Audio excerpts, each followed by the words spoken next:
Assalamualaikum warahmatullahi wabarakatuh. Eh, Perkenalkan, saya Salahuddin Alayubi, mahasiswa Universitas Siber Asia semester 3, ingin mempresentasikan jawaban dari soal UTS mata kuliah Sisjar, di mana soal UTS-nya adalah merangkum eh, sesi selama perkuliahan dari sebelum UTS sampai ke UTS, yaitu sesi 1 sampai sesi 7. Oke, mohon izin untuk memulai. Untuk sesi 1 adalah jaringan komputer menjadi semakin penting dalam kehidupan sehari-hari karena memungkinkan komunikasi dan konektivitas tanpa batas. Komponen utama jaringan terdiri dari perangkat akhir host seperti komputer, klien, dan server, serta perangkat perantara seperti switch, access point, router, dan firewall. Jaringan dapat dipresentasikan dalam bentuk diagram topologi fisik dan logis. Jaringan dapat diklarifikasikan berdasar ukurannya, mulai dari jaringan rumah kecil hingga jaringan skala dunia seperti internet. Jaringan-jaringan utama adalah LAN, yaitu Local Area Network, dan WAN, Wide Area Network. Lalu LAN mencakup area geografis terbatas, sedangkan WAN mencakup area yang lebih luas. Internet merupakan kumpulan LAN dan WAN yang saling terhubung secara global. Koneksi internet untuk rumah dan kantor kecil dapat menggunakan teknologi seperti kabel broadband, DSL, seluler, satelit, atau dial-up. Untuk bisnis, koneksi internet yang lebih cepat dan handal seperti Leased Line, Internet One, atau DSL bisnis seringkali dibutuhkan. Jaringan yang andal membutuhkan keamanan infrastruktur jaringan, keamanan fisik perangkat, dan keamanan informasi yang ditransmisikan. Tujuan utama keamanan jaringan adalah menjaga kerahasiaan, integritas, dan ketersediaan data. Tren terbaru dalam jaringan yang meliputi Bring Your Own Device, yang disingkat BYOD, kolaborasi online, komunikasi video, dan cloud computing. Jaringan nirkabel broadband juga menjadi pilihan populer untuk konektivitas internet di rumah dan kantor kecil. Ancaman keamanan jaringan dapat berasal dari internal maupun eksternal, seperti virus, spyware, serangan denial of service, pencurian data, dan penyalahgunaan oleh karyawan. Solusi keamanan meliputi antivirus, anti-spyware, firewall, access control list atau ACL, intrusi prevention system IPS, dan virtual private network VPN. Oke, kita sudah masuk di sesi 2. Berikut ini adalah rangkuman dari modul di sesi 2. Sesi ini membahas konfigurasi dasar pada switch dan perangkat akhir jaringan, meliputi pengaturan nama perangkat, kata sandi, pengelamatan IP, dan parameter default gateway. Sistem operasi jaringan seperti Cisco IOS menggunakan antarmuka command line atau CLI dengan berbagai mode perintah seperti execute, privilege execute, mode konfigurasi global, mode konfigurasi antarmuka, dan lain-lain.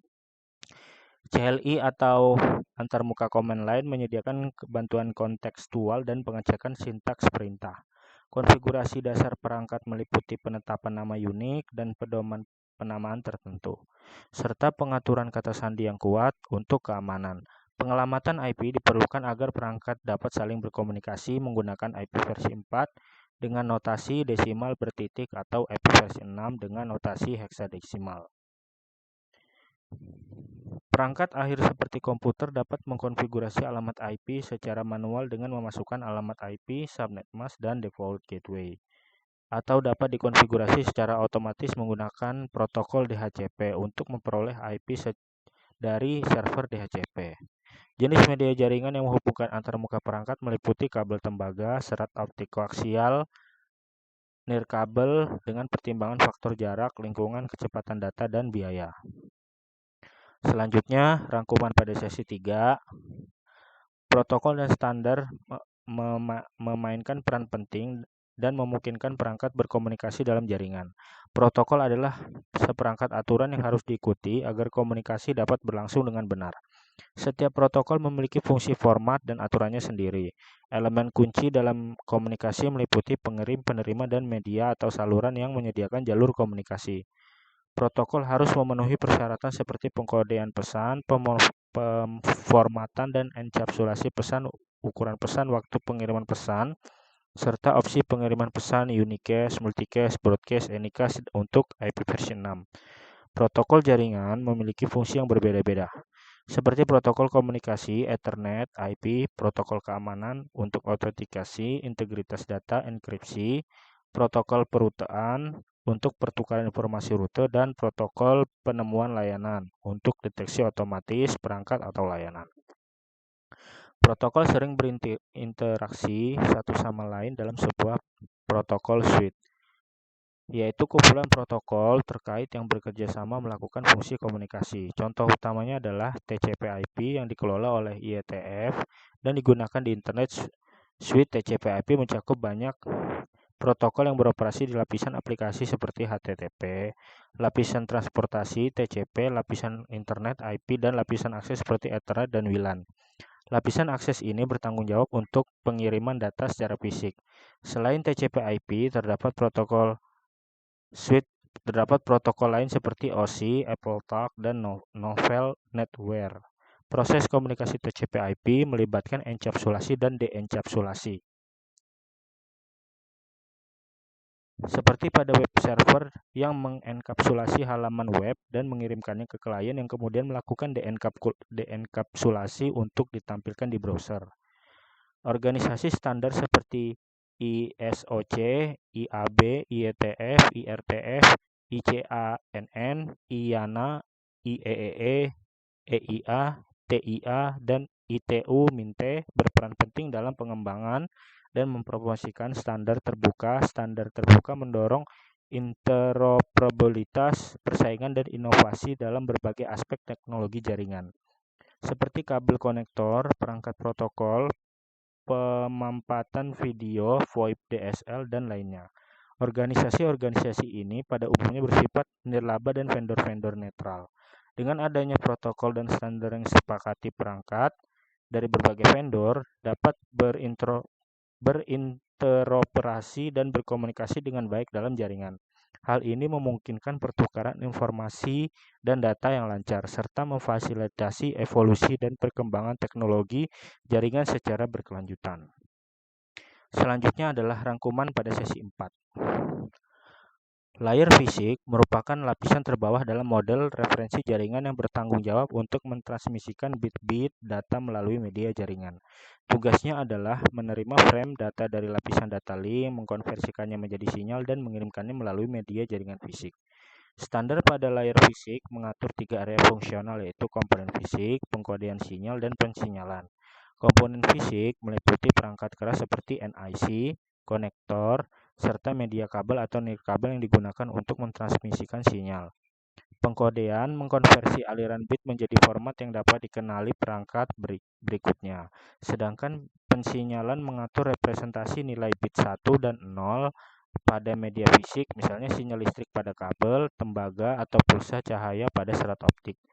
Bandwidth menentukan kapasitas media dalam mentransfer data, diukur dalam satuan bit per detik, bps. Semakin tinggi bandwidth, semakin cepat data yang dapat dikirimkan. Karakteristik lain adalah latensi, throughput, dan goodput. Media kabel tembaga yang umum digunakan adalah unsealed twisted pair atau UTP dan sealed twisted pair STP. UTP merupakan media paling populer karena murah dan mudah diinstal. Meskipun rentan terhadap interferensi atau atenuasi, kabel UTP dibedakan dalam kategori seperti Cat3, Cat5, Cat5e, dan Cat6. Berdasarkan kinerjanya, jenis kabel UTP yang digunakan adalah straight-through, crossover, dan rollover, sesuai kondisi antar perangkatnya. Media serat optik menawarkan bandwidth lebih tinggi dan jarak lebih jauh dibandingkan tembaga. Serat optik menggunakan sinar laser atau LED untuk mengirim data dalam bentuk pulsa cahaya. Terdapat 2 jenis utama, yaitu single mode dan jarak jauh, multimode untuk jarak dekat. Serat optik digunakan untuk backbone jaringan enterprise, jaringan akses rumah (FTTH), dan jaringan jarak jauh antar kota atau negara. Penghubungnya disebut konektor seperti ST, SC, dan LC. Media nirkabel menggunakan gelombang radio atau microwave untuk mentransmisikan data secara nirkabel. Kelebihannya adalah mobilitas tinggi, namun terbatas dalam jangkauan, rentan terhadap interferensi, masalah keamanan, dan berbagai bandwidth di media yang sama. Standar jaringan nirkabel yang umum adalah Wi-Fi IEEE 802.11 untuk wireless LAN, WLAN, Bluetooth, dan IEEE 802.15 untuk wireless personal area network WPAN, WiMAX IEEE 802.16. Untuk akses broadband nirkabel dan Zigbee IEEE 802.15.4. Untuk aplikasi Internet of Things atau IoT berkecepatan rendah. Dalam WLAN diperlukan akses point atau AP untuk menghubungkan perangkat nirkabel ke jaringan nirkabel serta adapter nirkabel pada perangkat akhir seperti laptop atau smartphone. Keamanan menjadi perhatian utama dalam jaringan nirkabel karena sinyal dapat diakses siapa saja dalam jangkauannya. Secara umum, layar fisik mendefinisikan media transmisi data, baik kabel tembaga, serat optik, atau nirkabel beserta karakteristik dan standarnya masing-masing. Pemilihan media yang tepat bergantung pada kebutuhan bandwidth, jarak, lingkungan, biaya, dan pertimbangan lainnya. Layar fisik merupakan fondasi penting bagi beroperasinya jaringan komunikasi data yang andal dan berkinerja tinggi. Selanjutnya sesi 5. Di sesi 5 ini membahas tentang pengelamatan jaringan IP address versi 4, IPv4, dan teknik subnetting. IPv4 terdiri dari 32 bit yang dibagi menjadi 4 oktet. Masing-masing oktet terdiri dari 8 bit. Setiap alamat IPv4 terbagi menjadi dua bagian, yaitu network ID dan host ID, yang dipisahkan oleh subnet mask. Dalam IP versi 4 terdapat berbagai jenis alamat seperti alamat public, alamat private, alamat spesial, serta klarifikasi alamat berdasarkan classful address. Untuk mengkonfigurasi alamat IP pada perangkat dapat dilakukan secara manual atau statik atau otomatis menggunakan DHCP server. Pada Windows, pengaturan IP dapat dilakukan melalui control panel, sedangkan pada Linux melalui file konfigurasi etc network interface. Subnetting merupakan teknik membagi jaringan menjadi subnet-subnet yang lebih kecil dengan tujuan mengurangi kongesti, meningkatkan keamanan, serta memudahkan manajemen jaringan. Pembentukan subnetting dapat didasarkan pada jumlah subnet yang diinginkan atau jumlah host maksimum per subnet.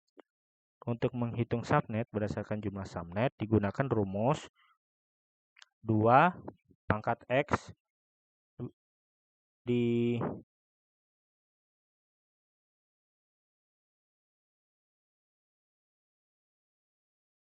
mana X adalah jumlah bit yang dipinjam dari host ID untuk membentuk subnet ID baru. Sementara untuk menghitung subnet berdasarkan jumlah host per subnet digunakan rumus sebagai berikut. Jumlah host, di mana Y adalah jumlah bit host ID baru. Setelah menentukan jumlah bit untuk subnet ID dan host ID baru, selanjutnya dilakukan pembagian alamat IP menjadi subnet-subnet dengan mengisi subnet ID baru secara berurutan.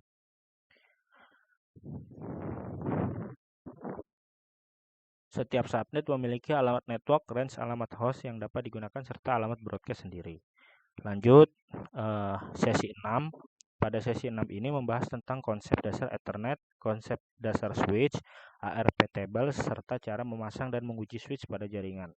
Tujuan pembelajaran dari sesi ini adalah untuk memahami cara menentukan spesifikasi switch, memilih switch yang tepat, memasang switch, dan menguji switch pada jaringan. Materi yang disampaikan dimulai dengan penjelasan mengenai konsep dasar Ethernet sebagai protokol jaringan yang bekerja di lapisan data link dan lapisan fisik dari modul OSI. Ethernet merupakan metode akses jaringan yang paling umum digunakan saat ini untuk jaringan area lokal atau LAN. Faktor yang menyebabkan kesuksesan teknologi Ethernet antara lain kesederhanaan, kemudahan perawatan, kemampuan menerapkan teknologi baru, kehandalan, serta rendahnya biaya instalasi dan upgrade. Ethernet umumnya menggunakan hub dan switch untuk menghubungkan perangkat-perangkat jaringan dengan media kabel tembaga, UTP atau Unsealed Twisted Pair. Selanjutnya, dibahas konsep dasar switch yang merupakan perangkat yang mengirimkan paket data unicast yang diterima hanya ke port di mana host tujuan terhubung. Switch dapat beroperasi pada jaringan tanpa dikonfigurasi terlebih dahulu, seperti halnya switch unmanaged. Namun switch manageable dapat diberi alamat IP sendiri sehingga port-portnya dapat dikonfigurasikan dan keseluruhan switch dapat dikontrol. Switch mengirim traffic unicast secara efisien dengan mempelajari alamat MAC address dari perangkat yang terhubung dan mencatatnya dalam tabel alamat atau ARP table. Materi berikutnya adalah ARP table, Addressing Resolution Protocol, yang merupakan mekanisme pengelamatan pada switch. Setiap host akan menyimpan cache ARP baik secara dinamis ataupun secara statis. Kemudian dibahas cara memasang dan menguji switch pada jaringan. Untuk memasang switch, perlu diperhatikan faktor-faktor seperti kelistrikan, posisi peletakan perangkat switch, posisi klien yang terhubung, keamanan, dan kerapian instalasi. Pengujian switch dapat dilakukan dengan memastikan switch dan perangkat-perangkat terhubung dengan sumber daya listrik. Semua port bekerja dengan baik, perangkat terhubung dengan switch melalui port Ethernet dan melakukan ping antar komputer yang terhubung dengan switch. Sesi ini juga memberikan contoh-contoh switch seperti Cisco nManage, switch seri 110 dan Cisco Manage switch seri 300. Disampaikan pula langkah-langkah menghubungkan komputer dengan switch menggunakan kabel LAN strike, memberikan IP address pada masing-masing komputer, dan melakukan pengujian konektivitas antar komputer. Kesimpulan dari sesi ini adalah bahwa switch terdiri dari switch managed dan switch unmanaged. Switch mengirimkan paket yang diterima hanya kepada host tujuan yang terhubung. Mekanisme pengalaman pada switch menggunakan Address Resolution Protocol atau ARP, dan setiap host akan menyimpan cache ARP baik secara dinamis maupun secara statis. Dengan memahami materi dalam sesi ini, diharapkan mahasiswa mampu mengkonfigurasi switch jaringan dengan baik. Oke, lanjut pada sesi 7. Sesi 7 ini membahas tentang spesifikasi jaringan nirkabel, topologi jaringan nirkabel, serta tahapan instalasi jaringan nirkabel atau infrastruktur. Jaringan nirkabel merupakan bidang disiplin yang berkaitan dengan komunikasi antar sistem komputer tanpa menggunakan kabel. Jaringan nirkabel menghubungkan satu sistem komputer dengan sistem lain menggunakan media transmisi tanpa kabel seperti gelombang radio, gelombang mikro, atau cahaya inframerah. Jenis jaringan nirkabel yang populer adalah jaringan kawasan lokal nirkabel, wireless LAN atau WLAN, dan Wi-Fi. Wi-Fi memiliki standar spesifikasi IEEE 802.11 yang menggunakan frekuensi 2,4 GHz dan 5 GHz. Standar IEEE 802.11 terdiri dari beberapa varian seperti 802.11a, 802.11b, 802.11g, dan 802.11n. Masing-masing varian memiliki karakteristik data rate dan frekuensi yang berbeda-beda. Pemilihan frekuensi 2,4 GHz atau 5 GHz tergantung pada kebutuhan, di mana 2,4 GHz memiliki jangkauan yang lebih luas, sedangkan 5 GHz memiliki kecepatan transfer data yang lebih tinggi. Namun jangkauan untuk 5 GHz tidak seluas dari 2,4 GHz. Dalam jaringan nirkabel terdapat konsep lebar channel dan frekuensi channel. Lebar channel adalah tentang frekuensi batas, dan batas adalah dalam satu channel. Sedangkan frekuensi channel adalah pembagian frekuensi dalam suatu band di mana akses point beroperasi. Di setiap negara juga memiliki regulasi tertentu dalam hal frekuensi wireless untuk internet carrier. Topologi jaringan nirkabel terdiri dari dua, yaitu infrastruktur dan ad hoc. Dalam topologi infrastruktur, koneksi terdiri antar AP dengan satu atau lebih station, di mana koneksi terdiri jika ada kesamaan service set identifier SSID dan keamanan band. Sedangkan dalam topologi ad hoc, koneksi terjadi antara station langsung tanpa AP dengan kesamaan SSID dan band. Aspek keamanan pada jaringan nirkabel meliputi autentikasi seperti WPA-PSK dan WPA-AEP, serta enkripsi seperti AES, TKIP, dan WEP. Dalam proses instalasi jaringan nirkabel, perlu diperhatikan peletakan device jaringan di posisi yang relatif terlihat, line of sight, dan relatif aman dari gangguan manusia atau hewan. Set survei yang membantu mengidentifikasi area cakupan kecepatan data dan penempatan titik akses yang tepat dengan mengumpulkan informasi seperti memetakan area jangkauan, mengukur kekuatan sinyal, signal to noise ratio NSR, dan level interferensi RF.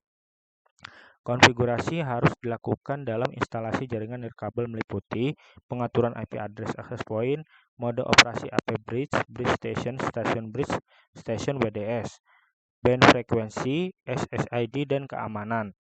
Sesi ini memberikan pemahaman yang komprehensif tentang jaringan nirkabel, mulai dari spesifikasi topologi hingga tahapan instalasi.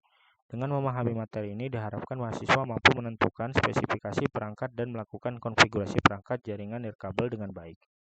Demikian dari saya untuk rangkuman dari sesi 1 sampai sesi 7. Kurang dan lebihnya mohon maaf. Wassalamualaikum warahmatullahi wabarakatuh.